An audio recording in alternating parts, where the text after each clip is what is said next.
Standing out here doesn't. Good morning, everyone. Hey. Jetzt verlasse ich euch. Das war's für heute. Das war's. Was heißt für heute? Für die Tour. Jetzt muss ich noch ausziehen.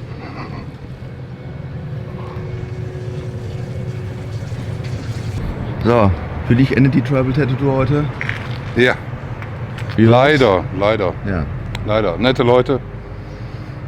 Und ein Tattoo. Und ein Tattoo auf jeden Ja, Fall. ja, Ja, sehr ja. geil. Also, ja, hat sich gelohnt für dich, sagst du. Ja, war doch schön. War doch schön. Wieder ein Erlebnis mehr. Großartig. Großartig. Super. Gut. Und jetzt Feierabend und ab nach Hause. Jetzt Feierabend. Ja, geil. Ja, mein Stuff. Vor allen Dingen mein Segway. Ja. Cool. Ja. Hey, besten Dank für alles und Sag nochmal Tschüss. ne? Next stop Aachen. Yeah, we just make 1 minute, really just a 1 minute stop at the next gas station. One of the guys wants to buy something, and we'll be arriving in Aachen in about 1 hour 20 minutes. Awesome.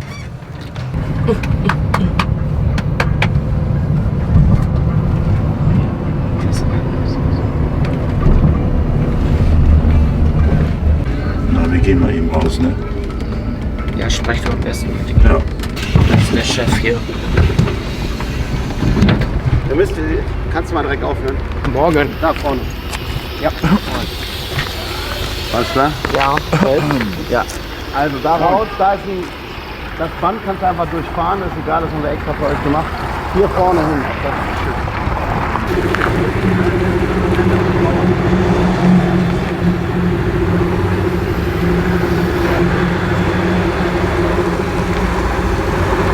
How are you? Good to meet you. Yeah. Hey, good to meet you. Andreas, hi. Andreas. Hey, how are you doing? I'm doing okay. How are you? Hey, Andreas. Tim Forbes. Hi. How you doing? I'm doing okay. This is going to be a good convention, yeah? I hope so. I hope But so, it too. was good the last 2 years, Yeah. so it should be fine. Hey. I made a sign that for the seminar room that people, if they want to apply, they can just come to see you. It's Okay. written Okay. see Scott for pricing and No. I've probably just got enough machines for the people that have signed up, maybe. yeah, maybe somebody wants just to listen to. So Yeah, how many you gonna have? How many people you have for the I seminar? think I've got 18 or 19, Nice. but a few people, because I can't get reception on here all the time, may have emailed me. Yeah. But I Hey, got it. Andreas, Hi, Mike. Nice to meet you. nice to meet you. How are you? Good. Good. How are you feeling in a bus? It was good. Just It fine. was very nice. I used to Yep. play in bands, so I'm Yeah. used to Me too. the lifestyle. Like that. You know it too. yeah. But no, everything's been good. Everything's very organized. No problems. Soweit können Tische auch raus? Ja. Also hier eben nicht. Das wäre cool, wenn es so bleibt. Alles klar. Ne, also zumindest der. Aber wir haben, das müssen 3 Meter, also du siehst ja, ne, das ist so, wir haben mehr Platz als. Wir werden wahrscheinlich, wenn das okay mit dir ist, ein bisschen was Zeug loswerden. Stühle oder einfach zusammenstecken. Ist das Pass auf, okay? wenn alles, was ihr nicht braucht, stellt ihr in die Mitte von dem Gang, Super. bis die Veranstaltung aufmacht. Also das heißt, alles, was nachher hier im Gang steht, bringen wir weg. Wenn ihr mehr Tische braucht, guck mal, da vorne steht ein Hubwagen mit Tischen. Also wenn ihr mehr Tische braucht, könnt ihr euch die holen.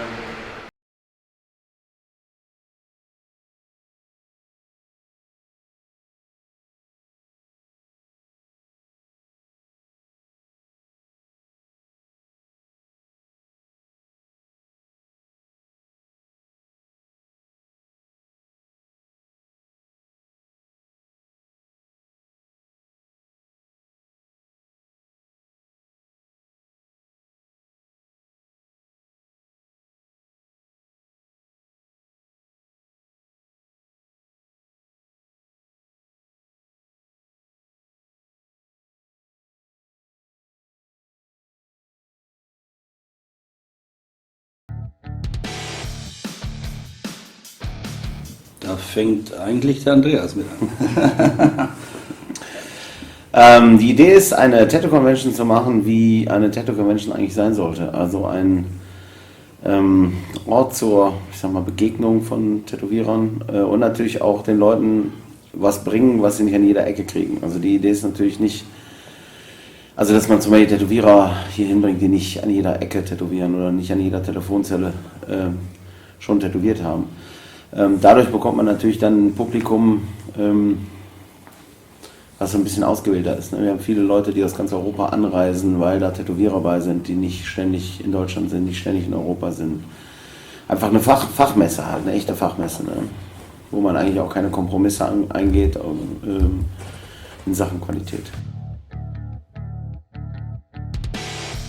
Die Arbeitsaufteilung oder wie erstmal entstanden ist eigentlich, ich habe die Custom Culture Forever gemacht, lange Zeit lang und da kam mir auf die Idee, mal ein Tattoo-Teil einzubinden und habe den Andreas gefragt, ob er mich unterstützen würde. Und dann hat man immer so 20 Tätowierer ausgesucht, handverlesen. Und damit ist eigentlich dieses Konzept entstanden, im Prinzip, dass Tätowierer für Tätowierer was machen, halt handverlesene, gute Jungs für ein gutes Publikum, das war so der Trick. Und dann habe ich meine Sache abgegeben vor 2 Jahren oder 3 mittlerweile. Und dann hat der Andreas gefragt, ob wir nicht hier so was machen. Und deswegen sitzen wir zusammen hier. Genau.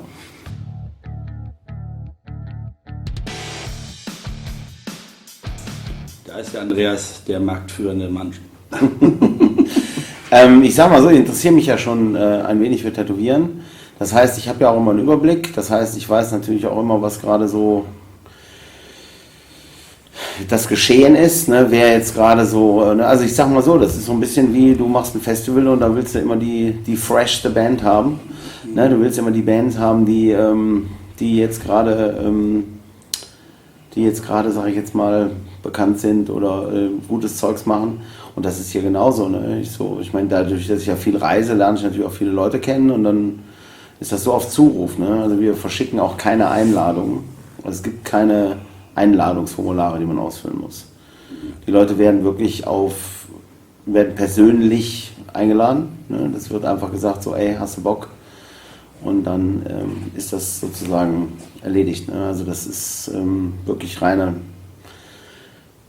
auf Zuruf, ne? Sehr persönlich, ne? Kaum Papiersachen, einfach nur, weil wir wollen die Leute halt persönlich an. Das sind fast auch alles Leute, die man kennt oder die wir kennen. Der Jeff Frazier hat es mal schön gesagt, ich kenne zwar nicht alle Tätowierer, die hier arbeiten, aber wenn das Kumpels von euch sind, dann müssen die okay sein. Ja, und das merkt man auch, finde ich, in der Stimmung. Das ist so eine Stimmung wie so ein bisschen Familiending, auch selbst wenn man die Leute nicht kennt. Man weiß, das ist irgendein Cousin von der Oma, von der Mutter. Ne? Also das ist schon so ein Familiending und das, finde ich, merkt man auch in der Stimmung so. Genau, ich bin mehr für die Umsetzung zuständig. Er ist für die Tätowierer zuständig und ich versuche den Rahmen da rumzuspannen, im Hintergrund mehr oder weniger, weil ich halt ein bisschen mehr Erfahrung habe mit Veranstaltungen, sage ich mal, und lege also auf den gleichen Wert wie er im Prinzip, deswegen kamen wir uns auch immer näher. Also wir sind schon nicht bedacht, dass wir danach irgendwelche fette Karren fahren. Das soll einfach Spaß machen für jeden. Ne? Das steht im Vordergrund, sag ich mal. Und ich glaube, das setzen wir gut um. Und diese Familiengeschichte finde ich auch. Das fängt Donnerstag an bei der Eröffnung mit der Vernissage. Hallo, man hat sie ein Jahr nicht gesehen und hat man sich was zu erzählen. Und es sind meistens immer die gleichen Leute. Und das ist eigentlich auch der harte Kern, glaube ich, der auch die Sachen versteht oder zu würdigen weiß, was ja nicht passiert. Und vom ganzen Gesamtpublikum würde ich sagen, 95% sind genau die Leute, die wir erreichen wollten. Und das ist gut. Und alle anderen sollen vielleicht zu anderen Conventions einfach gehen. Hört sich jetzt hochnäsig an oder vielleicht auch doof. Aber es gibt genug Sachen. Ne? Die Idee ist halt, eine richtige Tattoo-Convention zu machen. Also wirklich, wo der Fokus auf Tätowieren ist. Ne? Und im Endeffekt habe ich ihn damals auch gefragt, ob er mit mir das machen möchte, weil ich halt gesehen habe, wie kompromisslos er mit seiner Autoveranstaltung war. Und ich weiß ja, wie kompromisslos ich bin. Da habe ich mir gedacht, dann brauchen wir uns auch nicht viel zu streiten, weil wir einfach auch, ne, also dass man halt keine Kompromisse eingeht, was die Qualität angeht. Ne? Und das ist jetzt vielleicht nicht unbedingt immer das kommerziell erfolgreichste Konzept. Ne, mit Sicherheit nicht. Aber auch kein Ausverkauf. Und man will es ja, ganz ehrlich gestanden, wir würden es wahrscheinlich nicht machen, wenn wir was anders machen müssten. Ne? Wenn irgendeiner sagt, ihr müsst das jetzt anders machen, würden wir es wahrscheinlich einfach bleiben lassen. Ne? Mhm.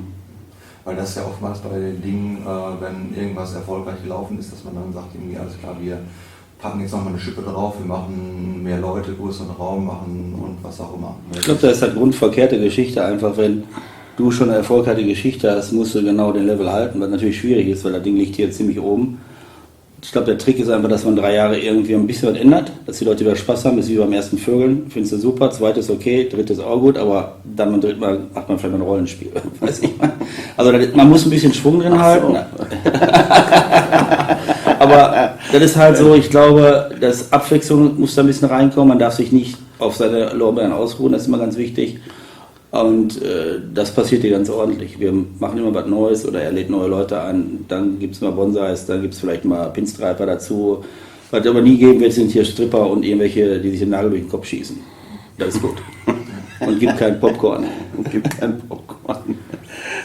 Ja, geil. Ja. Hey, danke für eure Beziehungsweise. Obwohl mit dem Föhlen, es stimmt nicht keine schlechte, weil mit dem Föhlen wird man immer besser. Ne? Deswegen, aber ihr wisst, was ich meine. Ja, also, du wolltest einfach jetzt nochmal über das Vögeln reden. Eigentlich wollen wir die ganze Zeit nur das Bumsen reden. Yeah, then I traveled Brazil, then on my own, and for 3 months. You want to know what gringo shit they're talking about you, so Yeah, pick right, up the right. language and start talking it.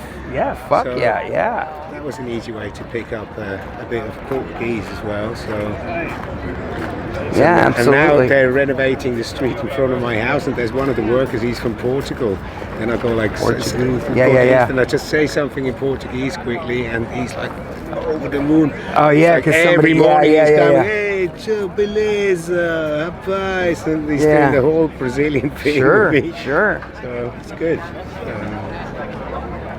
Me and Ezra, we went into the Japanese for like 3 years or so, but that's enough to learn how to take a cab, Right, get train right. tickets, eat Right. properly, and that's pretty much it. Right. I'll check in a hotel as well a little bit. That's a very difficult one.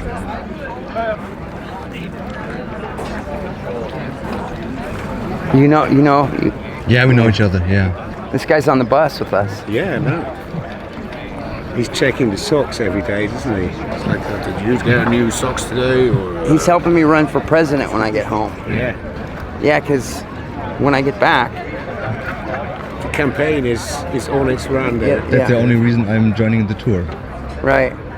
Because everyone, they ask questions and like, what do you expect from the tour? And everyone's like, well, not much. And then they ask me, and I'm like, well, when I get back, I think I'll run for president. Yeah, sure.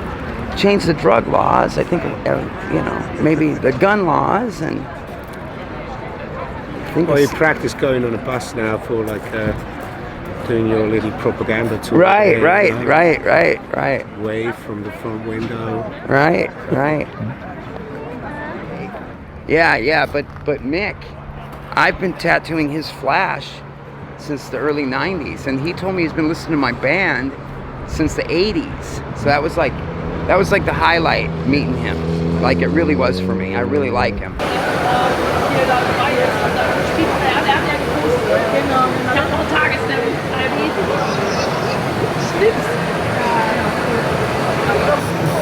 That's a lot of work, Hank, man. You're putting in the time.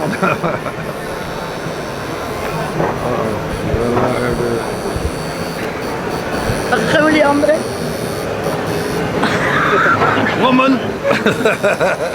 Woman!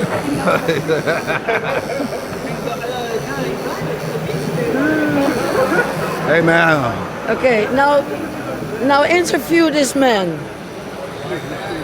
I already did. Yeah, but do it again. That's better.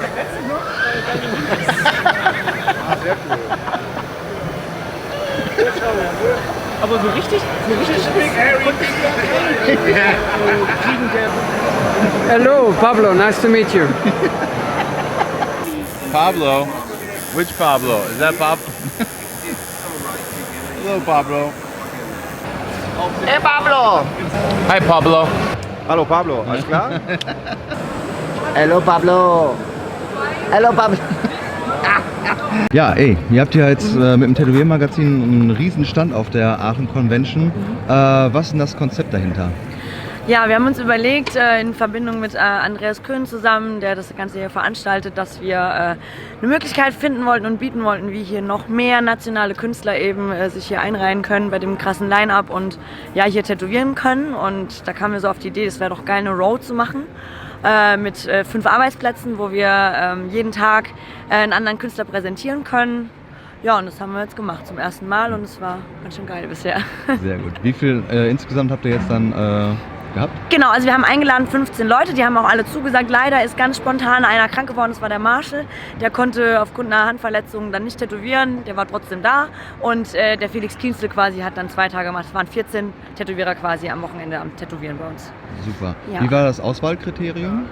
Ja, also wir wollten natürlich zum einen Leute finden, die so ein bisschen auch unsere Philosophie vom guten Tätowieren teilen, keinen Copycat-Schwachsinn und ja, echtes, gutes Tätowieren promoten. Genau, und wir haben versucht, so ein bisschen einen Stilmix auch zu schaffen. Also jetzt, ja, wir haben jemanden dabei gehabt, der macht sehr gutes Black and Grey Realistik und ja, so die Jessica Swart, die eher so ein bisschen so den Graphic-Style macht, hin zu Mandala. Ja, der Dustin mit seinem Lettering-Stil. So, wie gesagt, wir haben versucht, alle möglichen Stile zu finden. Genau. Sehr gut. Ja. Ist es jetzt ein Konzept, was ihr jetzt nur in Aachen machen wollt, aufgrund der Zusammenarbeit, oder ist das jetzt so ein generelles Ding? Also bislang ist es jetzt nur für Aachen, auch exklusiv geplant. Das haben wir Tätowiermagazin Handverlesen genannt, weil handverlesen sind die Artists ja auch gewesen. Und bisher ist es ja eine erstmalige Aktion und vor allem jetzt in Aachen und es soll auch so bleiben, wahrscheinlich, ja. My name is Chris Howell. I work at Smith Street Tattoo Parlor.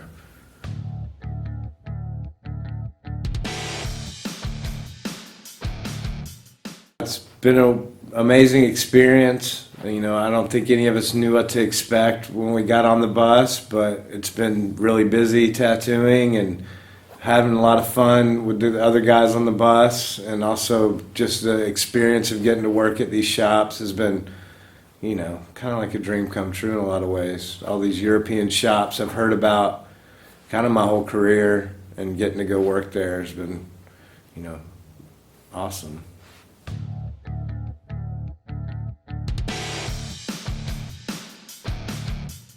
Not really. I mean, when I signed up to do this, I had no idea what to expect. I think I'm pretty lucky because the shop I work at is pretty well known, like on an international level. So I already had customers that I tattoo in New York that lived in Germany or other places.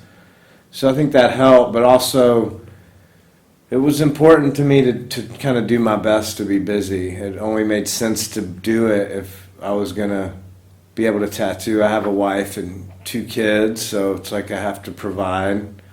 So every email that I could answer and try to make into an appointment, I did. And then anyone coming in the shop that said Germany, I would immediately be like, I'm gonna be there, you know. So I tried really hard to be busy.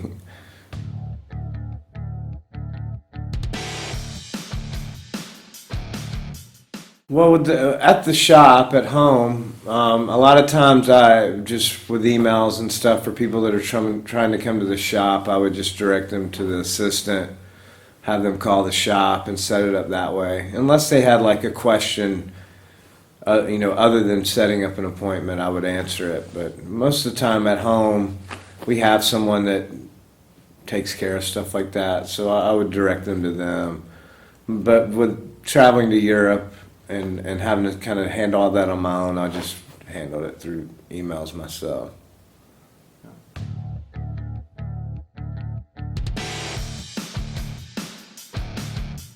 Smith Street's kind of a special place, you know. We're in a kind of a nicer neighborhood in Brooklyn, and we do get a decent amount of walk-ins, but also I've only been at the shop for a few years now, but it has a really well-known reputation for traditional tattooing. So we have a lot of people that, come for appointments. So we take 3 appointments a day, and if we can fit walk-ins in between, that's what we do.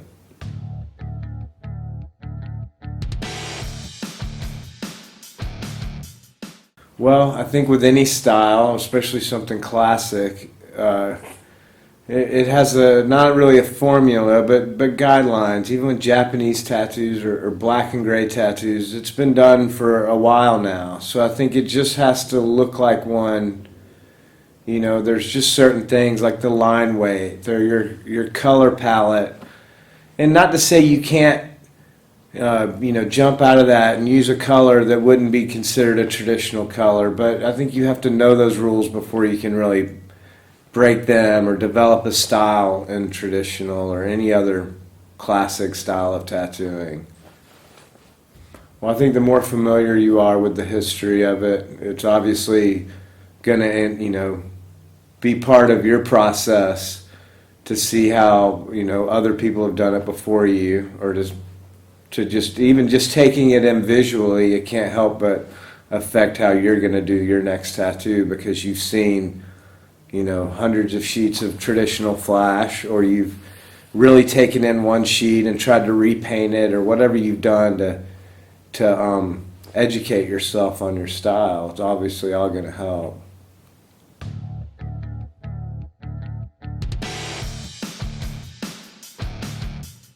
Sure, yeah. I mean, I try to do stuff to stay healthy. It just really depends on what I'm into at the time, I ride bicycles, or I'll do yoga with my wife, or whatever it is. I think it's important to try to stay healthy. Like I said, I have a family, so it's important to not be a crippled old man too soon. I want to be able to be there for my kids. My kids are very much into art and music, and that's very important in our house to be a creative person and to paint and draw and play music. We definitely try to get our kids, facilitate them already having an interest, because I think most kids do, but most tend to grow out of it because it's not realistic. For most people, their parents will tell you, you can't make a living this way, or they want bigger things for them, like be a lawyer, be a doctor. But for me, that's always going to be their decision to make. But I don't care what you do. If you're a creative person, you're obviously going to be better at it.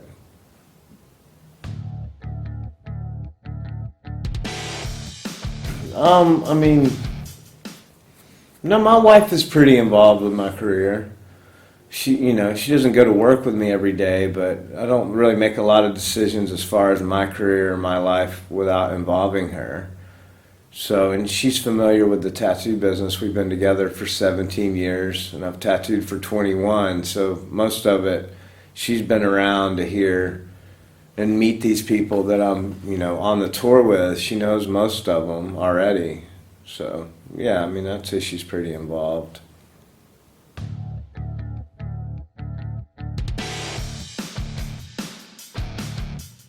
I only met Tony one time, so I wouldn't, I'm familiar with his designs and stuff like that, but him personally, I never got to spend a lot of time around him. But there was a dear friend of Bert's.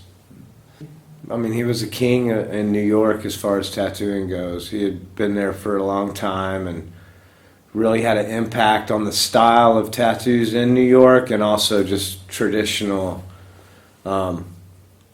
But like I said, other than his work that I see in the streets even to this day, or his flash and stuff, I wouldn't be able to speak too much on like a personal relationship with him. But he definitely had a huge impact on traditional tattooing everywhere.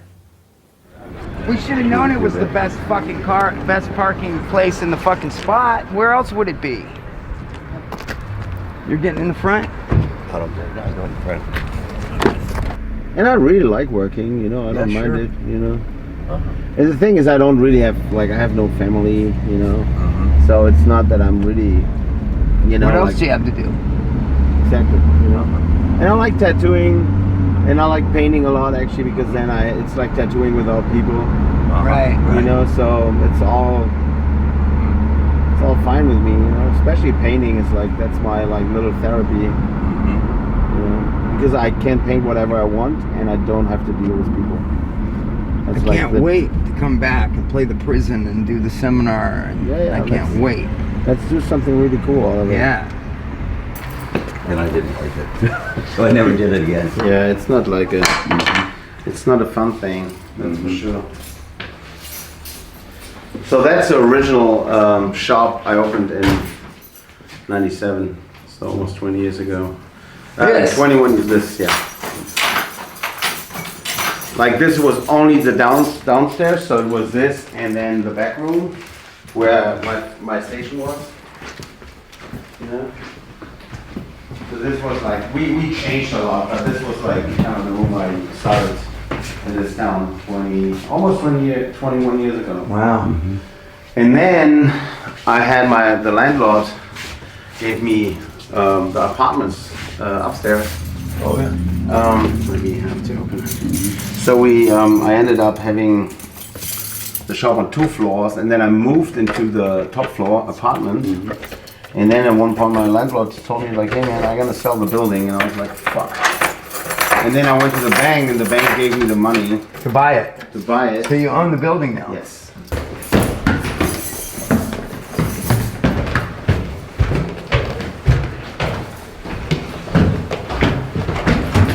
Ah! Jesus.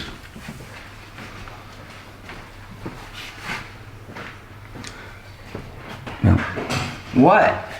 I was just thinking if I made that, but I didn't make that. That's a Hibbard. That's a Hibbert? Let me see.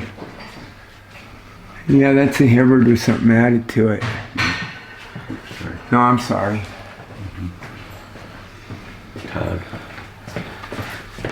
Yeah, that's that one you built, right? Yeah, that's a Color King. Yep. Yeah, Scott built it. Let me get a good look. And then that's a lefty one.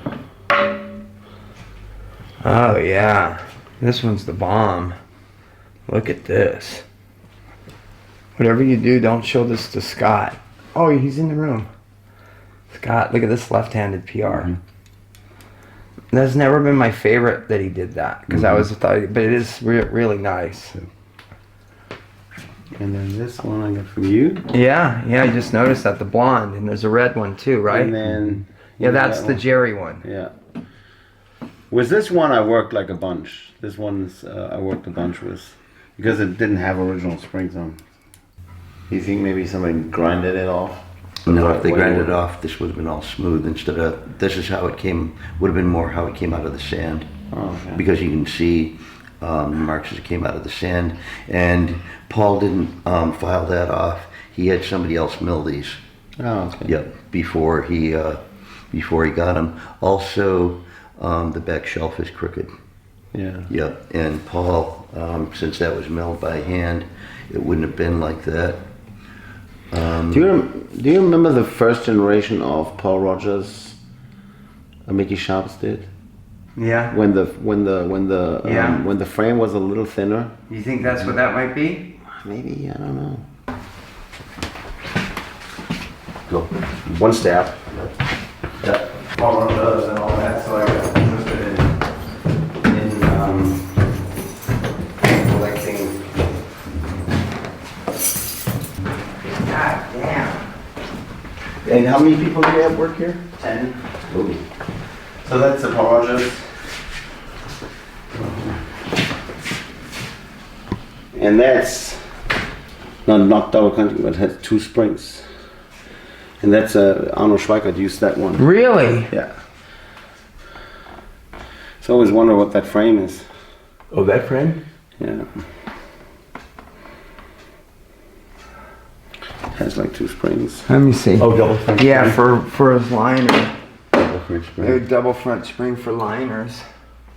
National coils from the 70s. Who did your arms? Harry and Walt Daly did this one. Oh, Yeah. Wow. Here, if you want to see better. He's only doing that so you'll see his back. Oh, wow. Yeah, Ed did the front of me and my back and this arm. Walt Daly did this arm. So fucking cool. How old is the tattoos? Turn around, Scott. Turn around. This, oh Jesus, this is about 40 years old. Fucking check out that orange. That orange is like fucking That's a famous orange which has Bill Sun on his feet, right? Maybe, probably. Malone had some, Hardy had some, I got some, Candy got some. So crazy. Mm-hmm. And yeah, I did my back. You've seen pictures of this maybe. Who did that? Hardy. So nice. Yeah. When he did that? Which year? He finished it in 1980, beginning of 1980, started in late 79. Got it done in maybe a month. I was going to have him do it in 2 weeks, but I ended up getting a job and couldn't get it done so quick. But I'm actually really happy that we talked about that one Paul Rogers machine because I always was feeling that it wasn't really. And you know, I could be wrong. I always thought it looks different. I didn't think we were gonna fuck around on this trip. I didn't think you were. I knew you were gonna. I know if we took you anywhere even slightly along, you were gonna take your fucking clothes off. Just have to get naked. You just can't fuck. I gotta get out of here. Can I get a flight from here out of here right now? I don't even want to. You're take lucky my I'm shit not so up. I just fucking wanna get crazy. the I'm fuck doing away the from fucking sky. rain dance out here.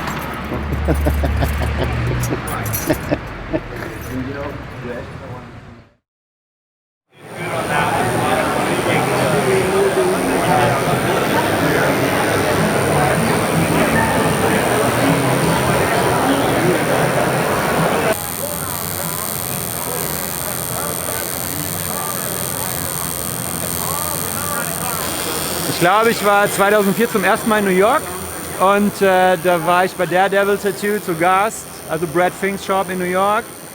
Und 2004 dachte ich so, der Typ macht geile Dinger, von dem könnte man sich ja mal ein Tattoo abholen. Und rubbel die Katz, 14 Jahre später, ist es auch schon soweit. Danke Andreas, dass du das hier für uns veranstaltest und dass wir uns hier um die Ecke geile Tattoos abholen können.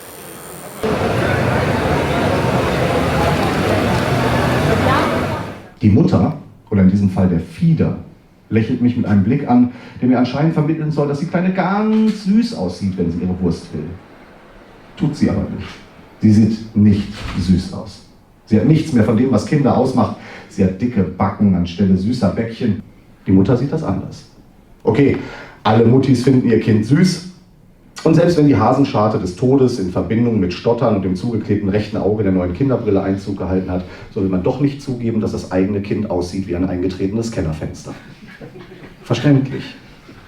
Das ist halt keine Freundin, die man nach 2 Wochen am Rastplatz anbindet, weil die Kumpels sie hässlich finden. Es ist das eigene Kind. Was mir dann allerdings nicht einleuchtet, warum behandelt man sein Kind denn dann so? Ist es Liebe, wenn man morgens die kleine, ich nenne sie an dieser Stelle mal Lisa Marie, mit 8 Negerküssen und einer halben Liter Flasche Apfelschorle versorgt?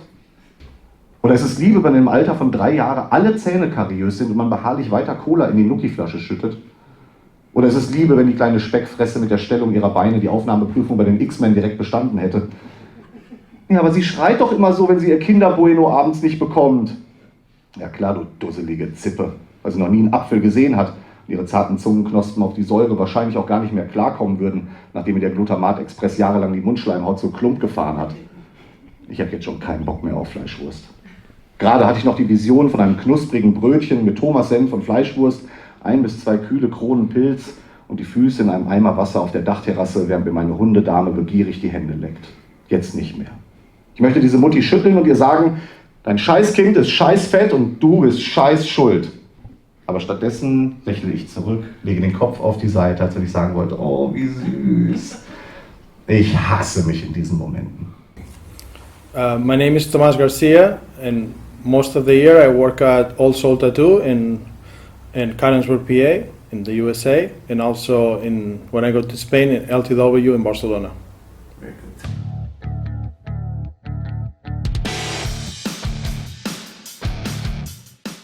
I like it. Everybody seems to be getting along really well so far. It's hard to keep busy so many tattooers. I think we got lucky that we didn't have more appointments because I think most of the shops didn't have the space for everybody was tattooing at the same time. So I work for some that were really busy the whole time. Some people hasn't been tattooing that much, but also Some people did more promotion than others. I admit I didn't do much promotion because I was busy doing other things. So I can complain. I'm in the middle of the road. I did some tattoos, so I'm not super busy, not super slow, you know. If I wanted to work, I would call by myself, because this way I'm the only guest artist in one shop, so I can have more customers. It's difficult to keep 16 tattooers busy, you know. So, I mean, there are collectors, but some of us, like there are many of the people on the bus that do traditional tattoos, so the customers have to pick one or another, you know. So usually people don't have money to get tattooed by 5 people, you know, so maybe they pick 1 or 2, usually 1.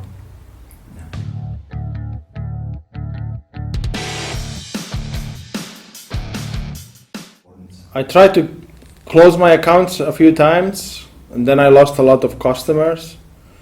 Like nowadays, if you are not in social media, for some people it's like you don't exist. So it's a love and hate relationship. I wish I could close my social media and just tattoo. I like to talk to people in person and have a personal connection with my customers. But nowadays, especially younger people, they grew up with internet around them, and for them that's what's natural.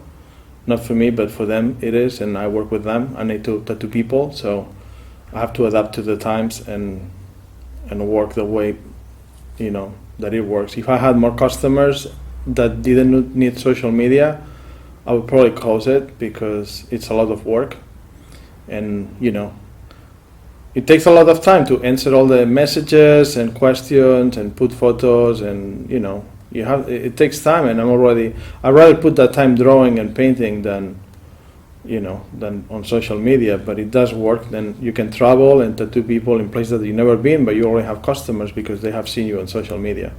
So that's good, especially if you travel. But it's a lot of work. So.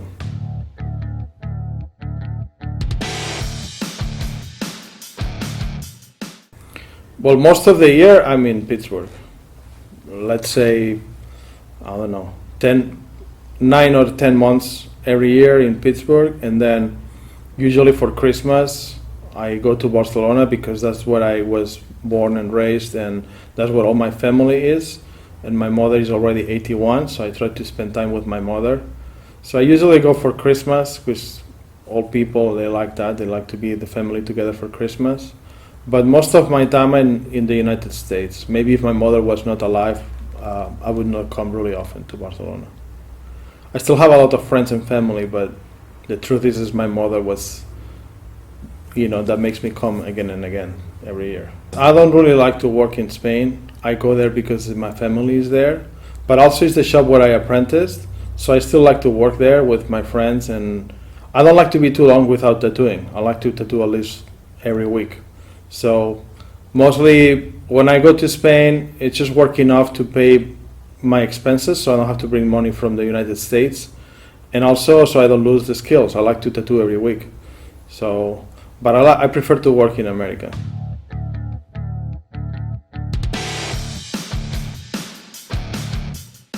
Yeah, in Europe they don't want to pay. In America they understand, they want a good product, they have to pay for it. Here, like right now, I priced a tattoo. I usually in America I would charge $350, but I didn't have any appointments today, so I told the guy $250 just to, you know, I thought to make sure I sell it, and he was, I have to think about it. Like, you gotta be kidding me, like, so why would I come to Europe to charge less than at home? I'd rather stay at home. I'm busier there anyway, you know. So if you had to pay a plane to go to Pittsburgh and get tattooed by me, how much is it gonna cost you? More than $1,000, right? And here I'm selling it $100 under my regular price, and still you have to think about it. So that's what I don't like about Europe. That I think the prices are lower here. I don't know. People criticize capitalism, but people in capitalism, they understand you work for money. You know, here they think, oh, I'm letting you do something that you like. Of course I like it. That's why you have to pay for it, because I really like what I'm doing. That's why you're getting a special product. It's not something out of a factory like you're gonna find 3,000 just the same, you know. Like that's made by a human, but somebody that cares about what he's doing. So that's valuable. You have to pay for that, I think, right? But they think they're doing you a favor.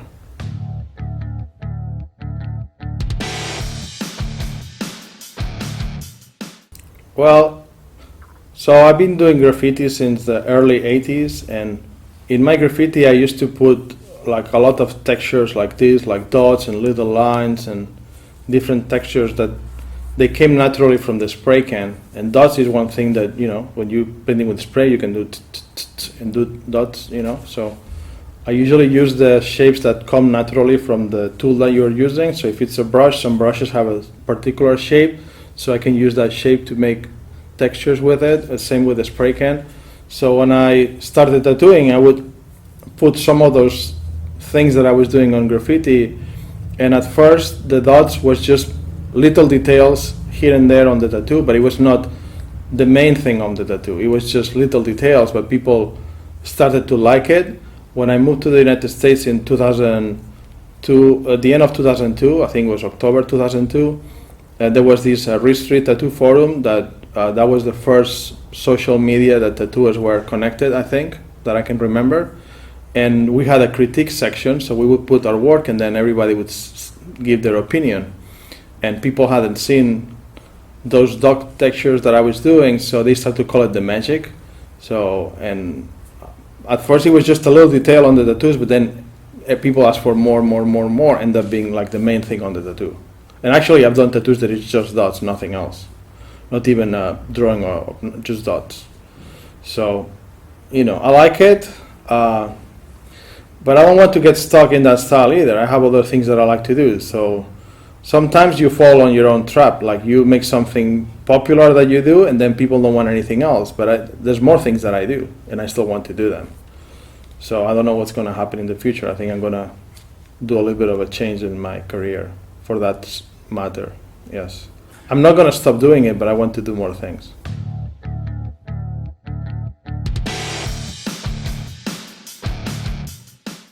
That inspired me? Yes, many people. When I was in Europe, my main inspiration was the guys from Into You, like Alex Bini, Curly James, especially Curly. I like Curly's work a lot. And then, I don't know, like Chet Lehead also. And then when I started to travel to America, especially through my friend Eric Bartolomeus, he showed me other tattooers that I really like Dan Higgs or Eric Maskey. Well, also from the beginning, I like Ed Hardy, Mike Malone. And then through time, I learned, and also, you know, studying Higgs and Malone, I learned about Tom DeVita and Tox Ferrar. But that was later. So at the beginning, it was my inspiration, like the guys from Into You, Curly James, Alex Bini, and then Dan Higgs, Ed Hardy, Eric Maskey, a lot, Even Dave Gibson, but Dave Gibson maybe a little bit later when I learned about him and Mike Wilson. I like Mike Wilson a lot also. I think the style should just come naturally. I don't think you have to look for the style. The style is just the way you do things. That's all you have to worry, you know.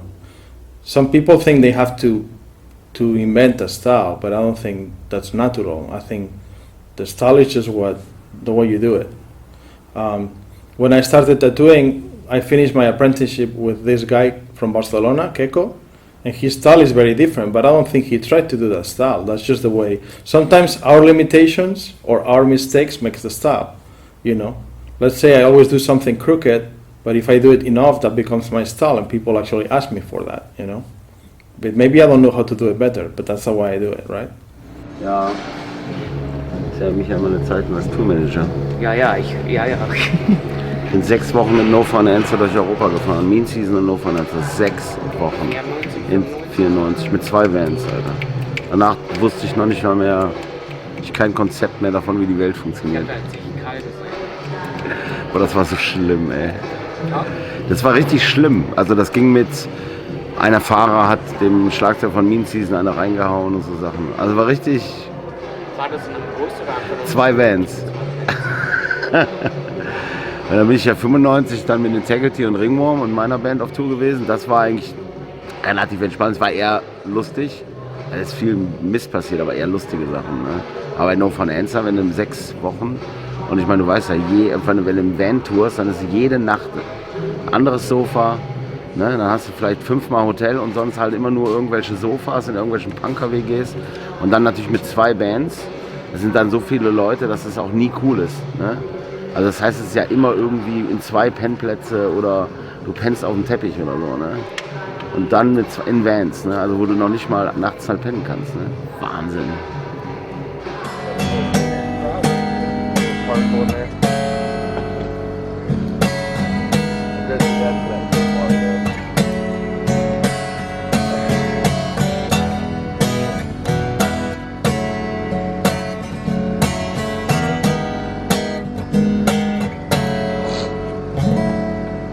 Every song that I ever wrote, if I had a little help from it, I always try to acknowledge, because most of the people that help me with these songs, they're dead or they're doing life in prison. And the guy that helped me with this song is a guy named Jimmy Space. And Jimmy had polio when he was a kid. So in the joint, he might have weighed 120 pounds, maybe, really skinny, and he walked, you know, like a guy with polio, right? He was a bank robber, and when he robbed banks, he would put a fake cast on his leg, so that when he walked in the bank, they wouldn't go, oh, dude with polio, you know, so he could have a half a chance to get away with it, which I thought was really smart. And he taught me to read a lot, so he was a lot older than me, and he had the coolest tattoo I'd ever seen in prison. He was Greek, Spacey, S-P-A-I-S-E, and that's Greek, I guess. And he had a Greek war helmet right here. And Gary Gilmore had hand-picked that through the bars in the hole. And Gary Gilmore, I don't know if you guys know, they wrote a book about him called Executioner Song. He's the guy that got the death penalty reinstated in America. They had taken it away, like when Manson got sentenced to death, they took it away and gave him life. They gave everyone life. And then Gary got out, and he was, you know, no good, and he shot a couple people to death over like $30. But when he did the tattoo on Jimmy, it was before that. And I always thought that was fucking cool, because they wrote songs about him looking through Gary Gilmore's eye and all that stuff. Another thing about Jimmy that I liked is he taught me how to make a knife. And there was a guy that drove up to the joint we were at, and they were from Oregon, and the guy was really scared of him, and I was like, this guy's big and bad, and I'm thinking, what the fuck are you scared of that guy for? And he said that Jimmy had stabbed his friend in a turnstile. Like, you know, sometimes in prison they have these, you have to go through these like fences that spin like at an airport or a hotel, those doors, but they're prison-like. And he caught a guy who got caught in there, and he fucking booked him. And I always thought that was cool. But anyway, he helped me write the song. It's about dope fiend girls, which is like every girl I ever dated before prison.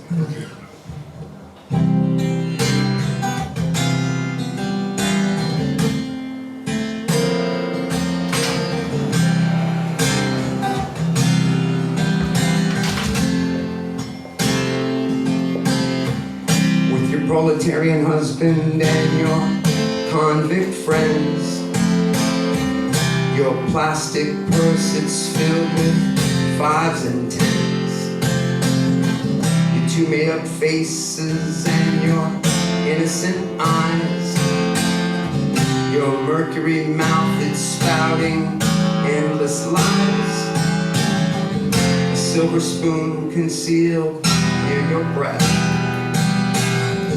your golden arm hidden in a long sleeve dress.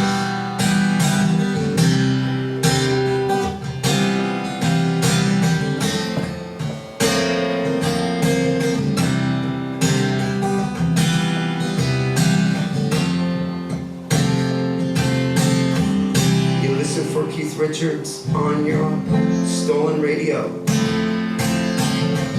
and watch Boris Karloff at an downtown show. Every morning spent looking for the man who makes you wait. Hours in the rain by the 3rd Street China Gate. You tried methadone, sweet Jesus, Valiums, and red wine. His hard to kill the passion when it's always on your mind.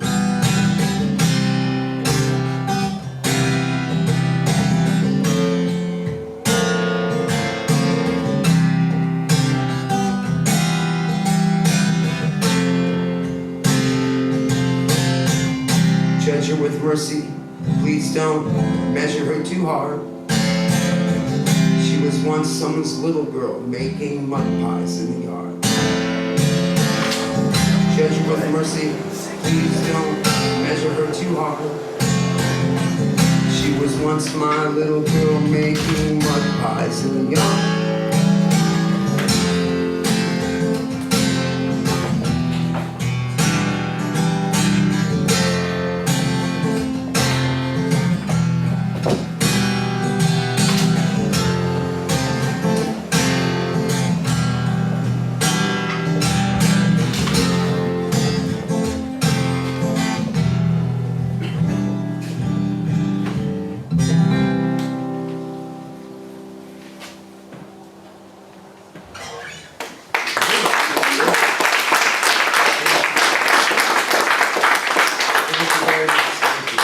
I didn't think I'd make it through the first one.